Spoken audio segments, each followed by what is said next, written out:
माँ की ममता, एक भावुक कहानी। एक छोटे से कस्बे में समीर नाम का एक लड़का रहता था।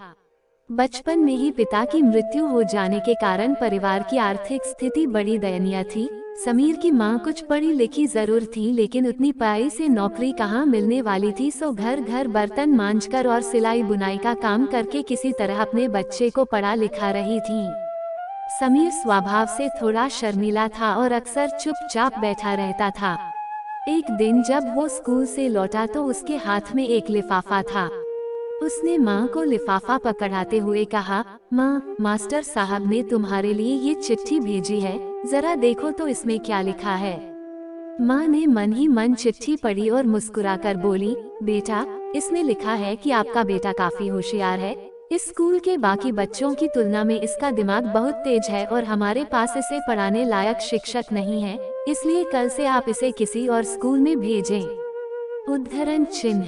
ये बात सुनकर समीर को स्कूल न जा सकने का दैख तो हुआ, पर साथ ही उसका मन आत्मविश्वास से भर गया कि वो कुछ खास है और उसकी बुद्धि तीव्र है। माँ ने उसका दाखिला एक अन्य स्कूल में करा दिया। समय बीतने लगा। समीर ने खूब मेहनत से पढ़ाई की। आगे चलकर उसने सिविल सर्विसेज परीक्षा भी पास की और आईएएस ऑफिसर बन गया। समीर की माँ अब बूढ़ी हो चुकी थी और कई दिनों से बीमार भी चल रही थी और एक दिन अचानक उनकी मृत्यु हो गई। समीर के लिए ये बहुत बड़ा आघात था। वो बिलख बिलख कर रो पड़ा। उसे समझ नहीं आ रहा था कि अब अपनी माँ के बिना वो कैसे जिएगा।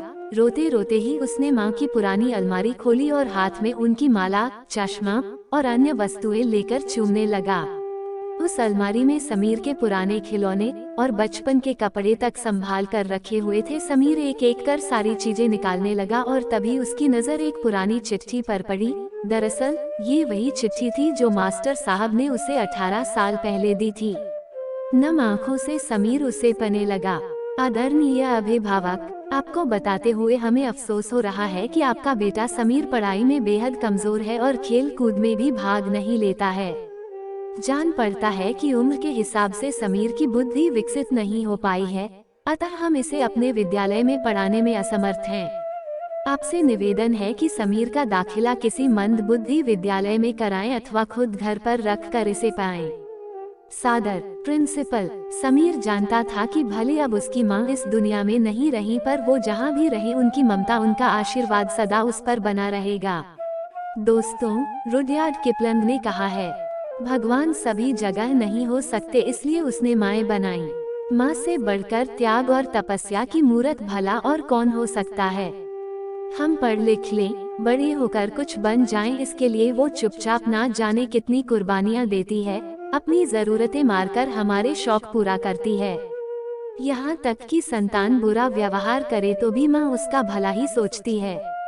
सचमुच माँ जैसा कोई नहीं हो सकता।